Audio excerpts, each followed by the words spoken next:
Hello, everyone. Welcome back to Vegas Pulse Stories from the back of the house. My first guest was Doug Jablin. Well, he's back. Doug is a journalist, a documentary maker, a filmmaker, and so much more. He's doing a documentary about Vegas entertainment from, what is it, Doug, 1964 1964 to 2002, approximately. 2002. Why 2002? Because that was the time period where Vegas shifted into what we like to Okay. consider the modern era. It's not the day the music died, right? No, not that's at all. just it went to the modern era. Well, I think it shifted even after 2002. Oh yeah, it continued, There was another shift in the 20 teens. but that was a big shift during that period of time Yeah. that continued on. We're going to do something different this week.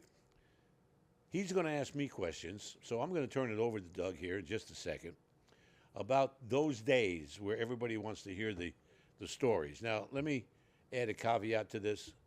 Some of the stories could be slightly exaggerated, so we'll just leave it at that. Doug, what do you got for me today? We have not rehearsed. No, You have not told me the questions, no.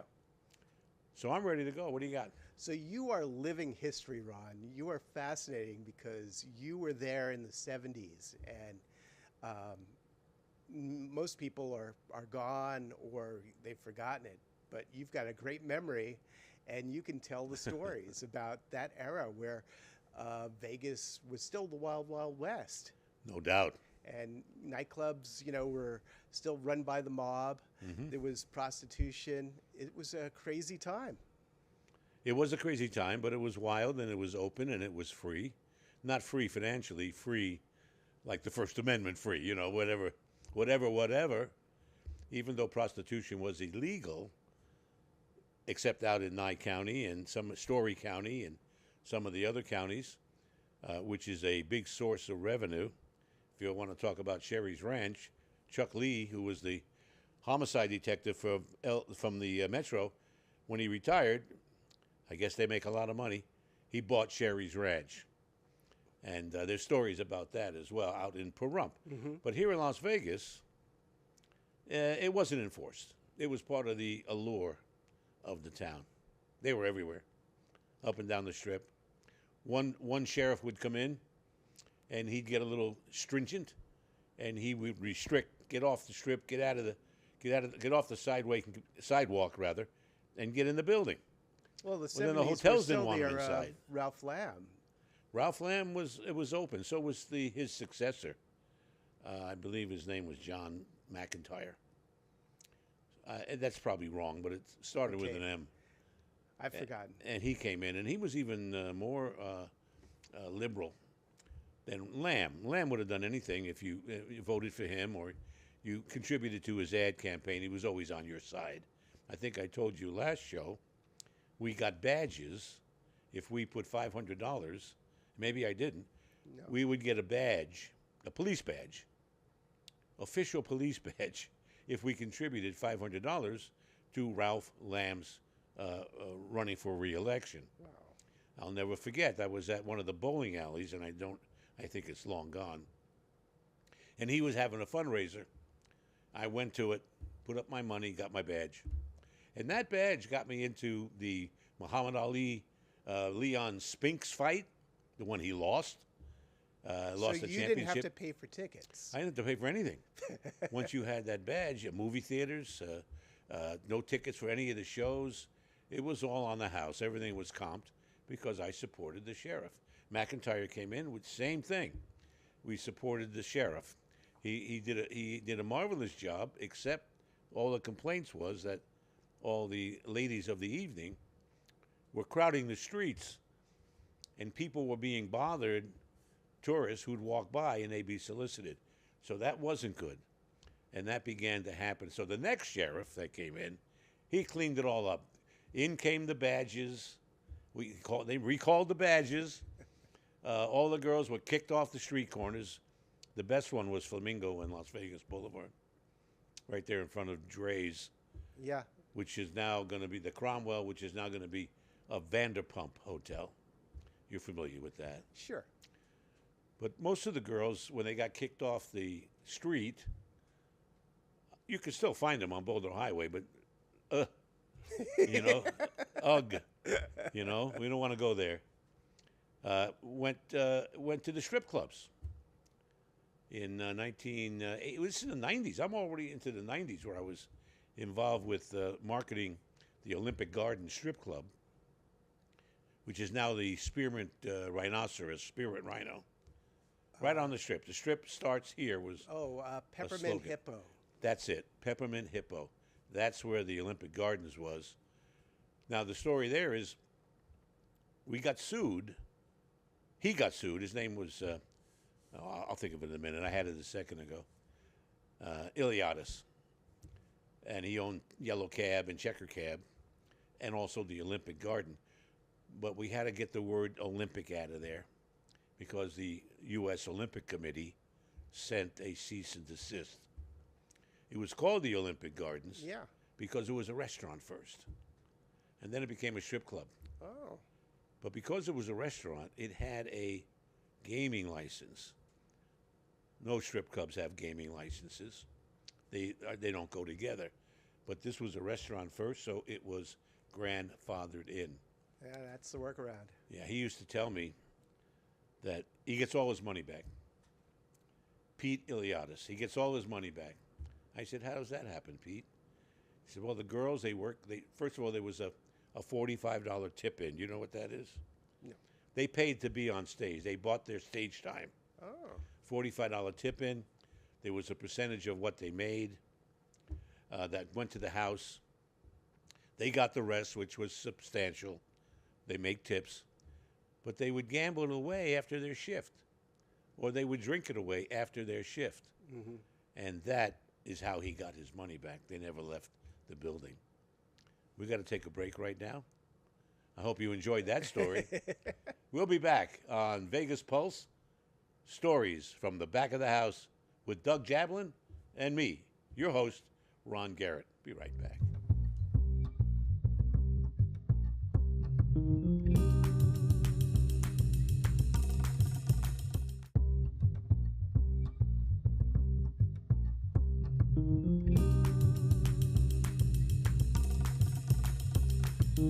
Anyway, Doug, back to you or back to me, however you want it. Hit me with another one. Okay, so let's continue with that idea about the illicit activities of the nightclubs, Okay. dealing with prostitution and drugs, and we know that there's the money laundering. That's obvious, but we don't know about the other things involved. Well, money laundering comes in many forms. Money laundering is mostly if you take something off the top, the skim, you not have to launder it. It's already disappeared.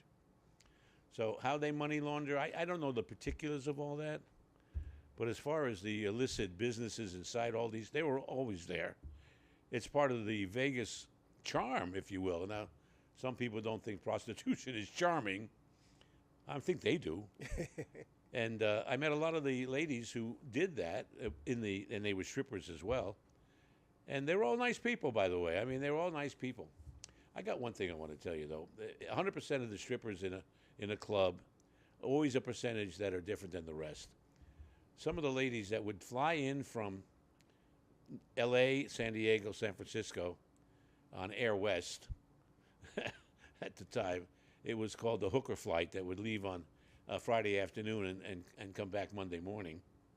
And most of them would check out of college and come to Vegas on the hooker flights, and they would then spread out throughout the different various strip clubs here in town. And then on Monday morning, they go home. Those girls were a little bit different because they had money. They were there they came to pay for their tuitions. Some of the ladies showed up in Corvettes. They drive here. They'd come in a Corvette. They'd come in a big black Cadillac.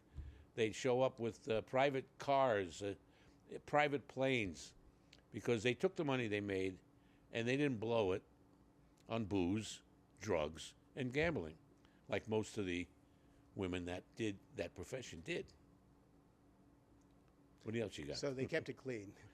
Yeah, they took advantage of making that kind of income, and they made pretty good money, $2,000-3,000 a night sometimes. So unless they get a sucker. they would go into the nightclubs and with permission from nightclubs. They weren't actually They under had the permission. hire of No, nightclubs. they didn't work for the nightclubs. They no. just worked with the nightclubs. They would get free entry. Women are always invited without any door charge, cover charge, always, and were given free drinks. So most of the clubs in those days, including the ones we talked about, Bogies, Jubilation, the Brewery, the Oz, Billy Jack's, Dirty Sally's, same routine. They would pay for nothing. They wanted them in the hotel, in the bar. A quick story about that. Okay. When I was the marketing entertainment director of the Sahara, which was in the 2004 to 2008, I'm on this casino floor. I'm at the bar during the daytime with the the general manager and the president of the hotel. One of the security guards comes over and says to the president of the hotel, Mr. Hummel, his name was Al Hummel. He was a great guy, did a great job. Mr. Hummel, there are some hookers over here at the bar, the other bar. They're obviously soliciting. What do you think I should do? This security guy. Yeah. He turned and says, buy him a drink. That was the attitude. Buy him a drink. Show him a good time. Don't chase him away. Same thing with the drug dealers, that they want the coke sold at the clubs, so that They really didn't want it sold inside the casinos, but there were or the nightclubs. the nightclubs. There was a time where I was at Circus, and again I was the marketing director. And this is not in the 70s. This was in 1993. There was a pit boss that was dealing in the pit during his shift. We always talk about security, the cameras in the eye in the sky and all that. I got a call from security that said, Mr. Garrett, would you come on up? We want to have you take a look at this. And Mr. Bennett, who ran the hotel, he was called into it. He'd have to be there. We went to the security room, and we're watching this particular pit boss dealing drugs right there in the pit. You know, and it wasn't even hidden. You know, the hand change, you know. Yeah. It wasn't even hidden. And we're watching him for a half hour. So eventually, what do you do? What do you do? Well, you want to make the biggest stink, the biggest noise, the most obvious thing in the world is to bust him right there on the floor, in the pit, with everybody watching. Because you want that message to get to everybody else Right. in the hotel. And that's exactly what happened. In swooped our security. In came Metro. Right there with no embarrassment to we weren't embarrassed. We wanted it to be visual. Yeah. Cuffed and walked out the door, put in the squad car, and gone in front of everybody. Obvious reason. So, but the reason was he was being obvious, and if he wasn't, he would have been okay. Well, how stupid can he be? Everybody knows we have cameras, and if we didn't have cameras, we'd have the live guys with binoculars. But that progressed. That was back in the day when Yeah. I was at the Mint Hotel. So the way the mob worked, you know, we could look at Jubilation, which was the most famous of all the nightclubs, Paul Anka's Jubilation, where Lefty Rosenthal and Tony Spilotro hung out. They hung out. They had dinner there all the time. But was that true with the other nightclubs as well through time? They weren't at the other nightclubs because they had a piece of that one. Mm-hmm. So as I said once before, I think we talked about it. They were at a place called either there at the Jubilation or the Tower of Pizza, which was Spilaccio's pizza joint that is now where that debunked Ferris wheel never got built across from Mandalay Bay. Over by the boardwalk. Well, yeah, over by the boardwalk. We got to take another break. This is a lot of fun. We're going to come back and ask me something embarrassing. We'll be right back with more of Vegas Pulse, stories from the back of the house, with me, Ron Garrett, and our guest, Doug Jablin, right after this.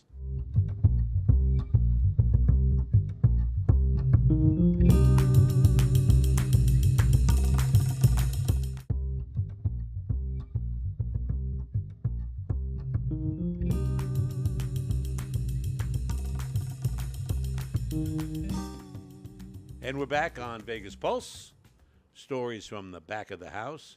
We're talking stories with Doug Jablin, back of the house, front of the house, side of the house, in the parking lot. Long as we had a gaming license, the whole plot of land we were on qualified for gaming. I say that because there was one time in Laughlin when I was the general manager of Gold River, which became River Palms, which today it's called the Lakeside Inn or something. It's a Dottie's now. But we had the biker weekend every week, every April. The bikers didn't want to stay in a hotel. So I put slot machines in the parking lot. Got me a lot of trouble. But you can't do that. Yes, you can. You have a gaming license. It's the whole property, not just the building. So I put slot machines in tents in the parking lot and places for those guys to park their bikes outside. And that gave me a lot of business, and the rest of the town got a little ticked off at me because they didn't think about it. But that's just a side story.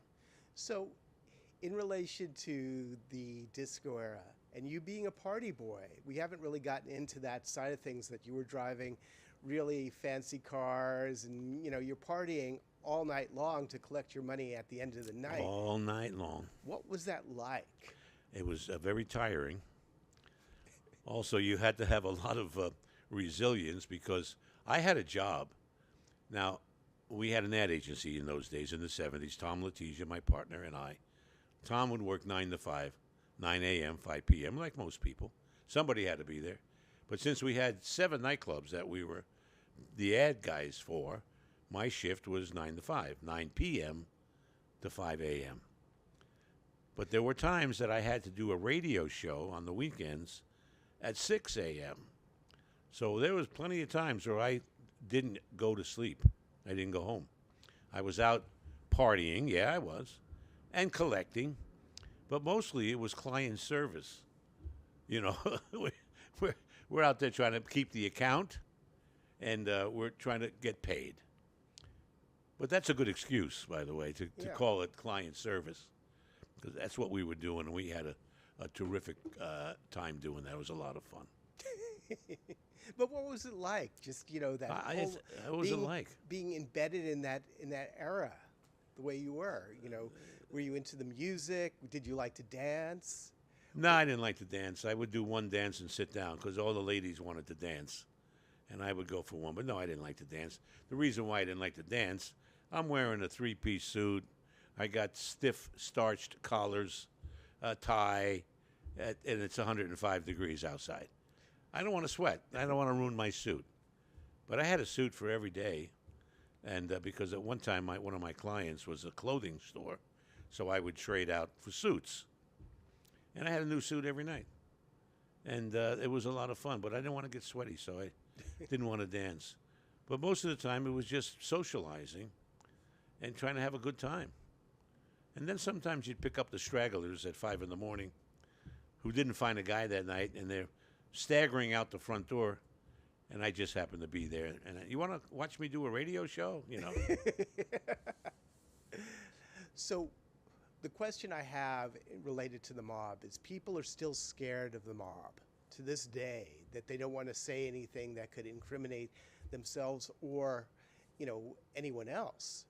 How prevalent is the mob today to be that scared? They shouldn't be scared. It's nothing like it was. Where is the mob today? Well, they made a lot of money. It was 50 years ago, so there's 2 generations since then. The second generation since then is running the businesses here in town. The grandchildren, the great-grandchildren of the mobsters who started some of these liquor distributing companies, the food distributing companies, the linen, the lettuce guy, the meat, all that back in those days was all mob controlled. Today, it's legit. It's 100% legit. However, it's been passed down. So the current generation are straight. It's legitimate. They're doing real business. But the roots are back in those days. And it's just one generation after the other. Italian mob guys always took care of their families. Always. And if one of the guys went to jail, the other mob guys would take care of that person's family. That's the way it worked in those days. Not bad. Are we good for another question? We're going to go to a break, and then we're going to come back with one more question, okay? Okay. You're watching Vegas Pulse, stories from the back of the house. It's my turn to tell all these stories. Now, remember, I said to you, there is some exaggeration in these stories. Make it funny, make it nicer, make it more interesting.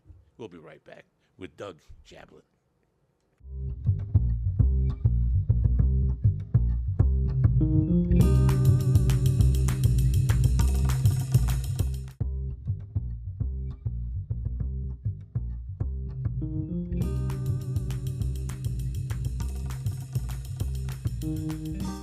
We're talking with Doug Jablin. He's a writer, a filmmaker, a documentary producer, and he's here to talk to me to find out some of the dirt that took place back in the 70s, the 80s when I came to town, and the 90s, and the 2s, whatever you want, Doug. So yeah, let's jump forward to the 80s, and the big clubs were Botany's, Tramps, Mr. G's, TGI Fridays. And what was that like, that shift? Well, TGI Fridays was more restaurant than nightclub. I've been to Botany's a couple of times. The radio station that I was associated with then, KLUC, and the general manager there, his name was Keith Gerst. He had a big client with Botany's. They spent a lot of money in that station, so we were comped. So we went there, because I did business with those stations in my ad agency, even the one I had in Reno. So we went there a few times, but not often. Mostly, I'd hang out down the street at TGI Fridays, because it would get something to eat, but it became a social place, and that became the spot. Mr. G's was another one. There was a place called, Good Time Charlie's, Oh, which was on Maryland Parkway. It's now it's a round black building. Now it's a eye doctor or lawyers, but it was called Good Time Charlie's. It was unique. It was in a circle. That was another one of our hangouts. why? Apart from it being a circle, why was it unique? Was it a nightclub? It wasn't a nightclub. It was a lunch club, along with Cafe Michelle, which was on. You've heard of that one, right? Yeah, that was Cafe on Michelle. Flamingo. That was another Spalaccio deal over there. I don't think he owned a piece of it, but he was having lunch there a lot, along with my mentor, Mr. Mel Larson. And he had his own table there. We're running out of time. You have a Not final too bad. question you'd like to? There's so many questions I have. We'll have to bring you back again. I guess so. It's really tough to, have only a few minutes to be able to talk, and you've got so much to say. Well, I got 54 years to say here. That's pretty much. But going back to Spilotro owning Cafe Michelle, how long? No, he didn't own a piece. He hung out there. He didn't own Oh, okay. He So hung he out just there. had friends. it. We always stayed outside. The weather was nice here, of course, most of the time. And he had his own table, and so did all the executives and the cops and the judges, and all the crooks are there. They're all in the same place. Hotel executives, casino executives, the sheriff, the cops, the lawyers, the district attorney, Spilaccio, Rosenthal. We're all in the same room. Nobody cared. Nobody cared. Well, the fact that Lefty Vegas in Rosenthal the had 70s. a TV show. That's right. That was amazing. I was there in the audience on the first show that he did with Frankie Avalon, which they show on. I'm not sure it was Frankie Avalon. Yes, it was. It was. They show it on Casino, and they It bring wasn't in. Paul Anka. No, it wasn't. Okay. No, it was Frankie Avalon. He actually did that. I think Paul Anka appeared on it too, Yeah. because it was Paul Anka's jubilation. Right. He was the lead. We got to wrap it up. I'm sure we're a little bit over. There is so much to talk about, so we're going to bring you back again Okay. in a couple of weeks. Is that all right? That's fine. Everybody, thank you so much for watching Vegas Pulse, stories from back of the house. And I've got a few. Next week, I'll have another great guest on, and in just a couple of weeks, we'll bring Doug back so he can dig into my past a little further and see how much trouble he can get me in. Thank you all for watching. I'm Ron Garrett, and we'll see you next time. Bye-bye.